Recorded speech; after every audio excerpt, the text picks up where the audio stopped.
semua, hari ini aku sama Jasmine akan membedah dua buku, yaitu buku fiksi dan non-fiksi. Sekarang kita akan bahas tentang buku fiksi dulu ya. Judul buku yang akan aku bahas adalah After You've Gone, karyanya Ardelia Carissa. Buku ini diterbitkan pada bulan Oktober 2017 dengan penerbit PT Bentang Pustaka. Dan tebal halamannya 150 halaman. Dari sekian banyak aku baca novel ini tuh bener-bener kayak punya ceritanya sendiri, terus setiap karakternya juga kuat dan dikemas dengan bahasa yang menarik. Jadi kita tuh sebagai pembaca gak bosan dan masuk ke dalam novel itu. Di novel ini bercerita bukan tentang hanya percintaan, tetapi juga tentang persahabatan dan keluarga. Di After You've Gone ini aku punya satu kutipan yang aku suka banget, yaitu "You can't try be perfect, but you will never be one. That's okay, that's life." Dalam novel ini yang menjadi tokoh utamanya adalah Samara Hamandir. Samara Hamandir terkenal dengan sinis, super serius, dan tua sebelum waktunya. Samara Hamandir pernah membuat satu teman labnya menangis. Maka dari itu, Samara Hamandir tidak mempunyai teman lagi selain Lily.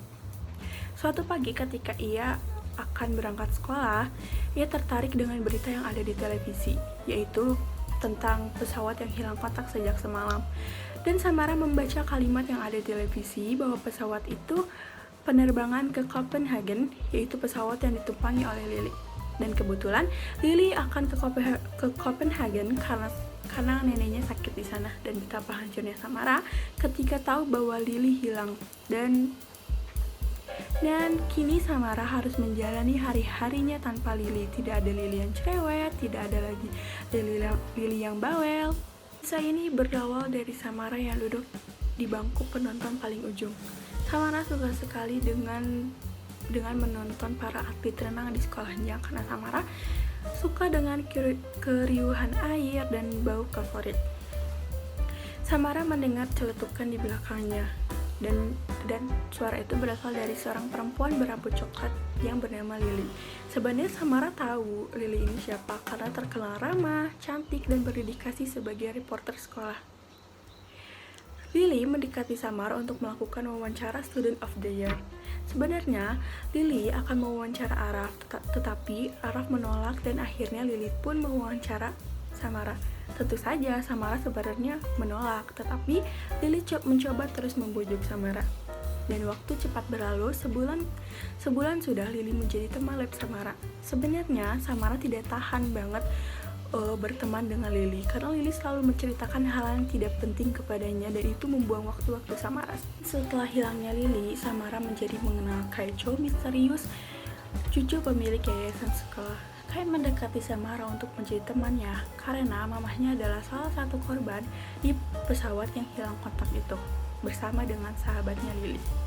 Semesta juga mendekatkan Samara dan Araf. Saat berpapasan Samara dan Araf, sebenarnya Samara berusaha untuk terlihat acuh, padahal Samara memperhatikan dengan seksama dari warna rambutnya, dari wangi rambutnya, wangi badannya, bajunya, semuanya Samara perhatikan. Sejak 6 hari menghilang, belum ada titik terang tentang keadaan pesawat itu. Sejak dahulu Samara merasa jika waktu terus berjalan begitu cepat dengan adanya Lily. Saat pulang sekolah, Samara memutuskan untuk ke kafe sekolah karena sambil menunggu jemputan ibunya. Dan terlihat keadaan kafe itu sangat ramai sekali, tetapi ada bangku yang kosong dan Samara duduk di situ. Tak lama kemudian, Araf pun masuk ke kafe itu dan memesan minuman, lalu mencari tempat duduk. Ternyata tidak ada yang kosong.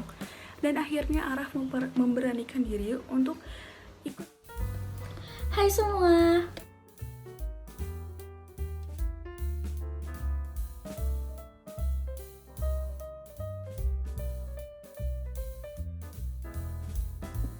Perkenalkan, nama aku Jasmine Diandra. Nah, setelah Salma ngejelasin tentang buku fiksi yang dia baca, sekarang aku mau ngejelasin tentang buku non-fiksi yang judulnya Agenda Mendesak Bangsa Selamatkan Indonesia. Buku ini itu karya Muhammad Amin Rais. Tebal halamannya ada 298 halaman dan penerbitnya adalah PPSK Press. Nah, buku ini tuh merupakan cetakan ketiga pada tahun 2008. Pada kata pengantar buku ini, Amin Rais menyebutkan bahwa dirinya menyampaikan pendapat, ulasan, usulan, dan juga kritikan di dalam buku ini. Ia juga sadar bukunya akan dianggap sebagai kritikan yang cukup tajam, terutama bagi pemerintahan saat itu, yaitu SBY. Amin Rais berpendapat bahwa masalah terbesar di Indonesia yang masih terjadi adalah mengapa bangsa Indonesia terus saja miskin, terbelakang dalam kemajuan bangsa-bangsa lain. Nah, salah satu yang dianalisis oleh Amin Rais yaitu karena nasionalisme bangsa Indonesia yang masih cukup dangkal dan hanya berfokus pada penampilan luarnya saja. Menurut Amin Rais, Indonesia menjadi miskin dan juga sengsara itu karena melupakan sejarahnya sendiri. Para petinggi Indonesia masih saja melupakan semangat kemandirian dan juga kepercayaan dirinya yang sudah diajarkan oleh tokoh-tokoh sebelumnya, seperti Bapak Bung Karno, Bung Hatta, Tan Malaka, Agus Salim, Syahrir, dan tokoh-tokoh lainnya. Contohnya adalah saat kedatangan Presiden Amerika Serikat ke Indonesia pada akhir 2006, pengamanan yang diberikan oleh Indonesia cukup berlebihan. Dan dalam banyak hal bangsa Indonesia tetap saja masih bergantung pada kekuatan asing. Indonesia bisa dikatakan tidak menjadi tuan rumahnya sendiri.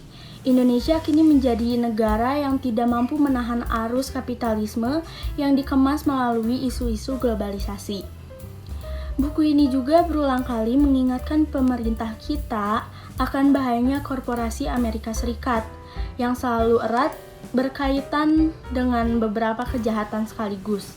Tetapi, pikiran jernih hanya dapat dilakukan oleh bangsa yang memiliki pemimpin bermental merdeka, berdaulat, dan juga mandiri. Amin Rais mengatakan bahwa pemerintah kita pada saat itu tidak punya nyali atau tidak punya keberanian untuk menghadapi permasalahan administrasi yang ekspansif, agresif, dan juga ekspoliatif. Selain itu, masih banyak masalah yang belum juga terselesaikan pada saat itu, seperti masalah perbankan, perkebunan, asingisasi penerbangan, dan juga pelajaran yang menyebabkan Indonesia menjadi negara yang rela dan tega menjual kepentingan bangsa demi kepentingan pribadi.